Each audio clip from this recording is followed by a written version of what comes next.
ridho dengan kehendak Allah atau ketentuan Allah atau perintah Allah, walaupun itu berat, walaupun kita nggak suka, karena bisa jadi apa yang kita benci adalah kebaikan untuk kita, dan bisa jadi apa yang kita sukai adalah keburukan bagi kita, dan Allah lebih tahu sedangkan kita nggak tahu. Surat Al-Baqarah ayat 216. Contoh lain dari ketika apa yang kita rencanakan dengan apa yang Allah rencanakan berbeda.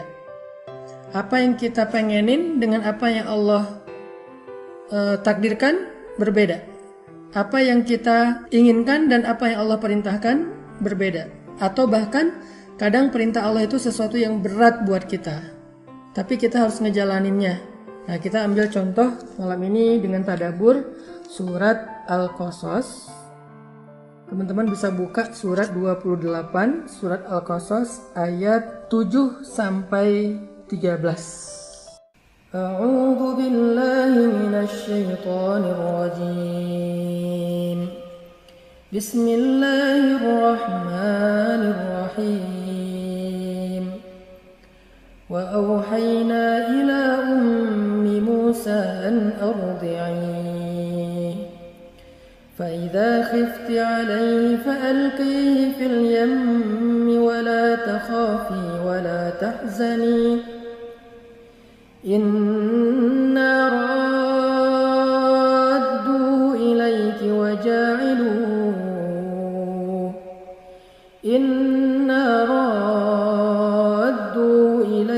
وجاعلوه من المرسلين فالتقطه آل فرعون ليكون لهم عدوا وحزنا إن فرعون وهامان وجنودهما كانوا خاطئين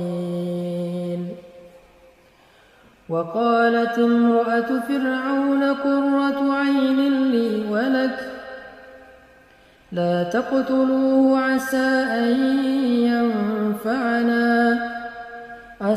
أن ينفعنا أو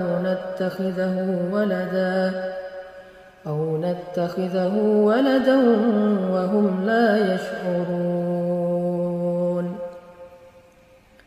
وأصبح فؤاد أم موسى فارغا إن كادت لتبدي به لولا أن ربطنا على قلبها لتكون من المؤمنين وقالت لأخته قصيه فبصرت به عن جنب وهم لا يشعرون وحرمنا عليه المراضع من قبل فقالت هل أدلكم على أهل بيت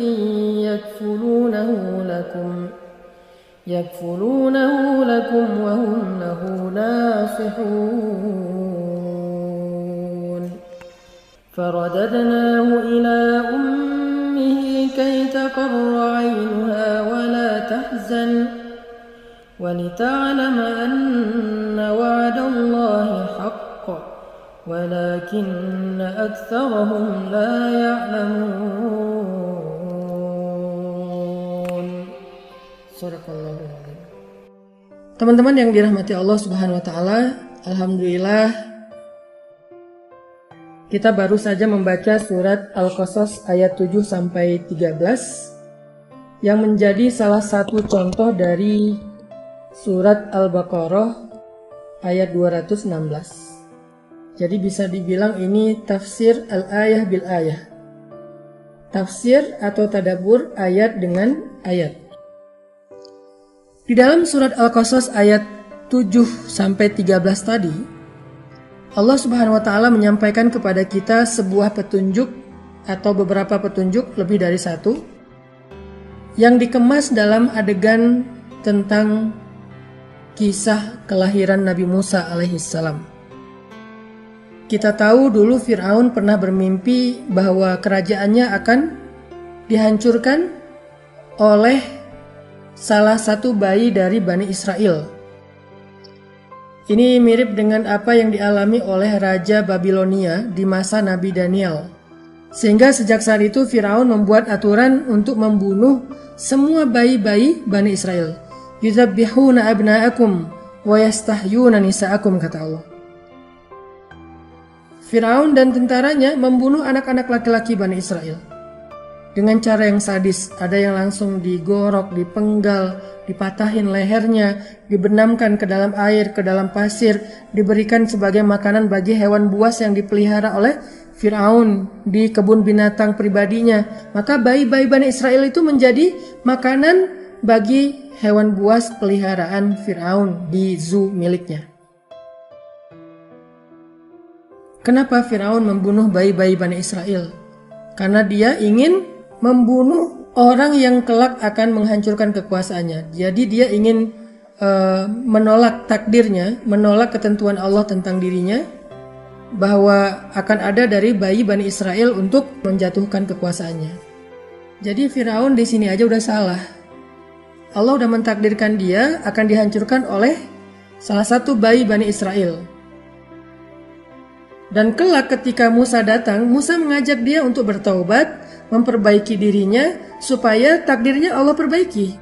Tetapi ternyata dia nggak mau. Dia malah mencoba untuk menolak takdir itu dengan awal membuat aturan membunuh bayi Bani Israel. Tapi ternyata nggak berhasil. Ketika bayi Bani Israel itu tumbuh menjadi seorang pemuda bernama Musa, dia mencoba untuk menolak takdir itu dengan mengusir Musa, memusuhi Musa sampai ingin membunuh Musa, dan itu juga nggak berhasil. Sampai akhirnya setelah beberapa tahun peraturan ini dijalankan, Bani Israel mulai kehilangan laki-laki. Jadi jumlah laki-laki itu mulai sedikit, sehingga akhirnya Firaun dan orang-orang Kipti, Egyptian yang ada di Mesir merasa khawatir karena dengan berkurangnya laki-laki dari Bani Israel, maka mereka kekurangan budak untuk bekerja kepada mereka. Karena Bani Israel itu adalah budaknya orang Mesir. Sehingga akhirnya terjadi banyak demo. Rakyat Kipti mendemo Firaun supaya tidak lagi membunuh bayi Bani Israel agar mereka tidak kesusahan mencari pekerja, baik pekerja bangunan, pekerja rumah tangga dan segala macam, yang sekarang mulai berkurang karena jumlah laki-laki sudah semakin sedikit di antara Bani Israel. Yang tersisa orang-orang tua, anak kecil pada dibunuh, yang muda udah nggak ada. Ada gap antara orang tua dengan anak kecil. Lalu berubahlah peraturan Firaun itu dengan membuat peraturan setahun Bani Israel boleh melahirkan bayi, setahun nggak boleh. Jadi ada tahun ganjil di mana bayi Bani Israel itu boleh lahir yang laki-laki, nggak akan dibunuh. Tapi kalau lahirnya di tahun genap, maka akan dibunuh, selang-seling gitu. Maka sejak saat itu mulai tumbuh lagi pemuda-pemuda Bani Israel. Berarti kan kejadian ini terjadi dalam waktu yang sangat lama ya, berpuluh-puluh tahun. Nah setelah peraturan yang kedua dibuat, maka ibu Musa pun melahirkan Harun alaihissalam di tahun yang boleh melahirkan anak laki-laki. Itulah kenapa kita tidak pernah mendengar cerita Nabi Harun dihanyutkan ke sungai, karena Nabi Harun lahir dalam keadaan boleh melahirkan anak laki-laki dan tidak akan disakiti. Beruntungnya Nabi Harun. Sedangkan Nabi Musa, adiknya Nabi Harun, lahir di tahun di mana dilarang melahirkan anak laki-laki. Sehingga ketika Nabi Musa lahir, ibu Nabi Musa khawatir terhadap keselamatan bayinya. Dia mencoba untuk menyembunyikan berita kelahiran bayi di rumahnya. Ketika tetangganya datang, dia menyembunyikan bayi Musa. Ketika petugas datang, dia menyembunyikan bayi Musa. Tetapi itu nggak mudah. Gimanapun ibu Musa merahasiakan kelahiran bayi laki-lakinya, akhirnya ketahuan juga oleh tetangga-tetangganya dan dilaporkan kepada petugas-petugas Firaun. Dalam keadaan seperti itu ibu Musa galau, bingung, nih mau gimana nih? Apa yang harus dilakukan untuk menyelamatkan bayi Musa? Bayi yang sangat istimewa, bayi yang sangat lucu, bayi yang sudah punya aura kenabian di wajahnya. Mungkin tega lah ibunya membiarkan bayi ini disakiti oleh tentara Firaun. Jangankan bayi Nabi, kita punya bayi aja, bayi kita, bayi biasa, kita cinta banget sama anak kita. Gak mau terjadi apapun kepada anak kita.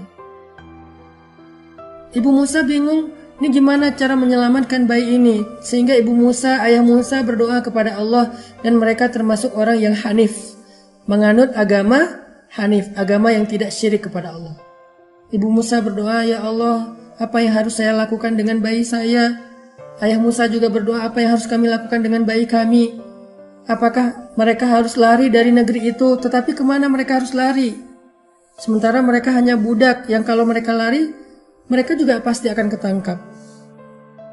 Dalam keadaan seperti itu, mereka berdoa dan meminta petunjuk dari Allah.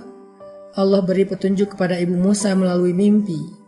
Di dalam mimpi itu Allah memberi perintah kepada ibu Musa. Perintah yang sangat berat, yaitu menghanyutkan bayinya ke sungai Nil dengan menaruh bayi itu di dalam sebuah keranjang. Sungai Nil yang melintasi dua negara Mesir dan Sudan. Sungai yang sangat lebar, yang dalam, yang arusnya deras, yang juga di dalamnya banyak hewan-hewan yang buas seperti kuda Nil, buaya, dan seterusnya.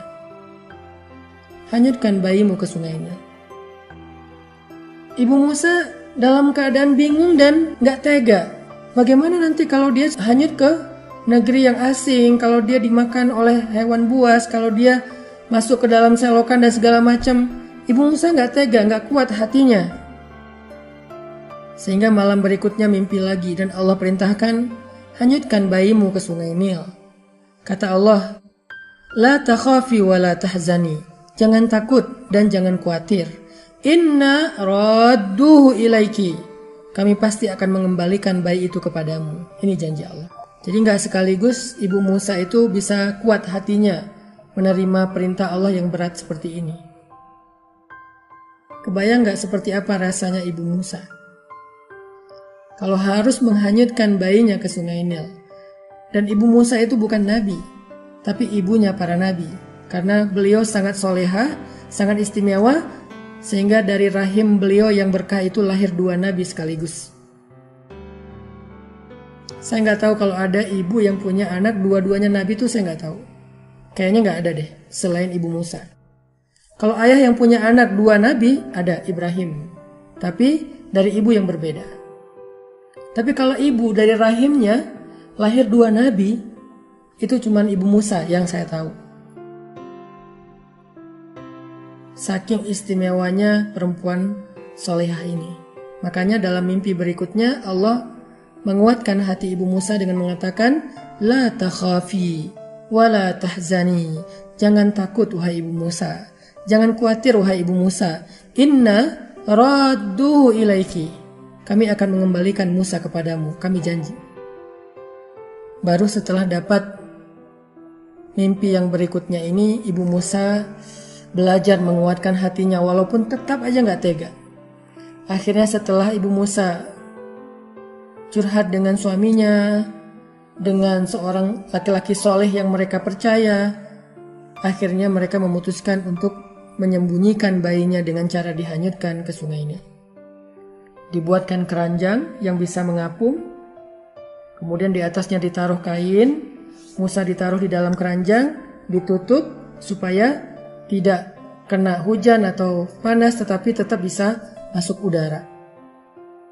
Ditaruh di sungai Nil, lalu diikat dengan tali, dihanyutkan. Dihanyutkan pelan-pelan, diikat dengan tali. Enggak langsung dilepas. Kenapa? Ibu Musa takut. Ini gimana nanti kalau saya lepas anak saya gimana? Ditarik lagi, dilihat, oh nggak masuk air. Dilepas lagi, ditarik lagi. Sampai akhirnya kuat hatinya, dibuka tali itu dan mulailah keranjang Musa itu hanyut ke sungai Nil. Dan apa yang terjadi dengan bayi Musa?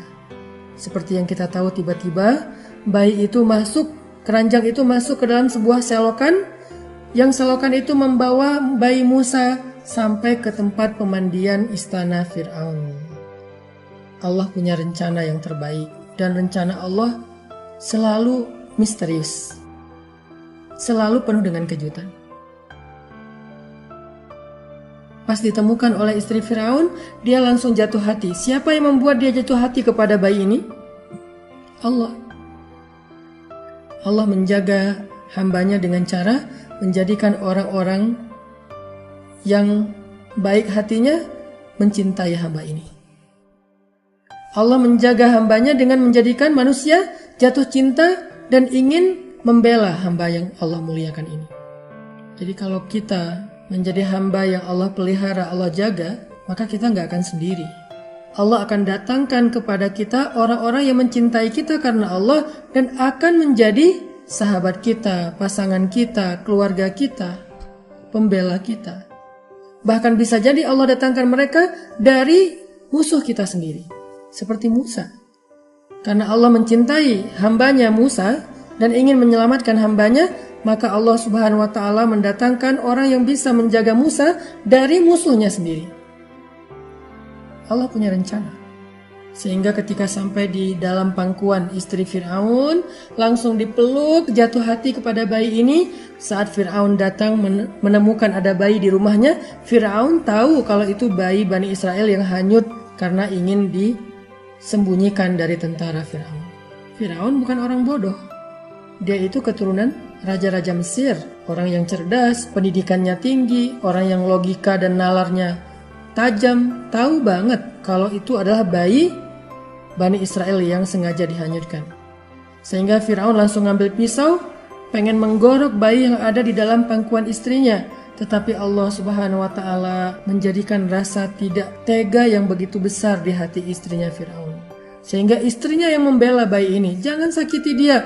Qurratu ainin li walak. Dia menjadi penyejuk hati bagiku dan bagimu. Dia itu hiburan buat kita.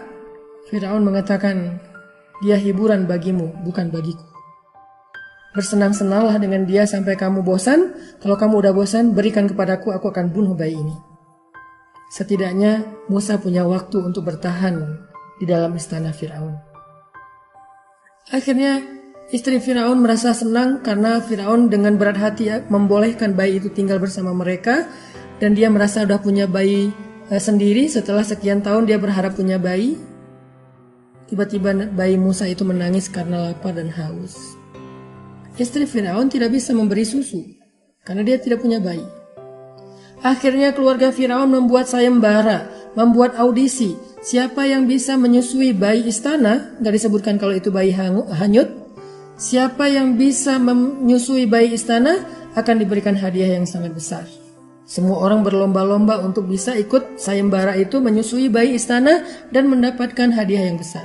Lalu Allah Subhanahu wa Ta'ala ilhamkan kepada bayi ini untuk menolak satu persatu ibu-ibu susu yang mau menyusuinya.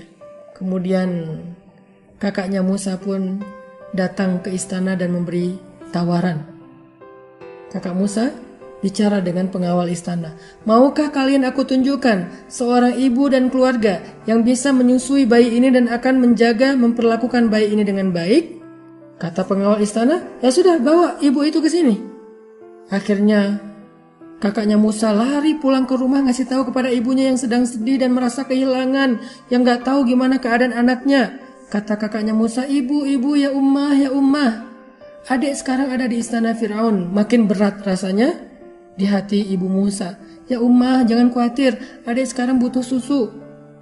Dan semua orang-orang yang ingin menyusuinya ditolak. Datanglah ke sana, mudah-mudahan ummah bisa menyusui adik.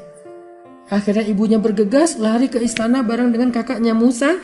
Sesampai di istana, ketika ibu Musa menggendong bayinya dan menyusuinya, maka Musa pun menyusui dengan baik kepada ibunya sendiri, tanpa diketahui oleh istana kalau itu adalah ibu kandungnya. Dan Allah Subhanahu wa Ta'ala memberikan rasa berkenan di hati istri Firaun untuk menerima ibu Musa dan keluarga Musa, sehingga akhirnya istri Firaun mengatakan, wahai ibu, jadilah ibu susu dan ibu asuh bagi anak saya, dan tinggallah engkau bersama keluargamu di dalam istana. Coba bayangin teman-teman. Akhirnya ibu Musa, kakak Musa, abangnya Musa yaitu Harun, keluarga Musa tinggal di dalam istana bersama dengan bayi Musa dan dibayar kehidupannya dan jasanya oleh istana dengan bayaran yang luar biasa. Ini yang Allah ceritakan di ayat ke-13. Faradadnahu ila ummihi, kami kembalikanlah Musa kepada ibunya, kai taqarra ainuha wa la tahzan, supaya menjadi senang hatinya dan tidak lagi bersedih, dan supaya walita'lama anna wa'dallahi haq, dan supaya dia tahu kalau janji Allah itu adalah benar. Akhirnya Musa bertemu lagi dengan ibunya, tinggal bersama ibunya di dalam istana, mendapatkan fasilitas yang baik di dalam istana.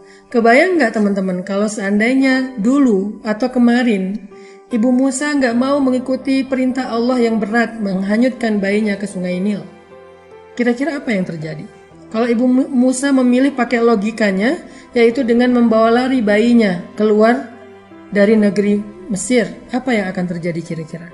Pasti kehidupan mereka akan sangat sulit, bahkan akan celaka di tengah padang pasir, mungkin akan dirampok atau ketemu dengan tentara Firaun dan ketahuan akhirnya dibunuh semuanya. Banyak resiko yang akan mereka hadapi ketika mereka mengikuti logika mereka sendiri.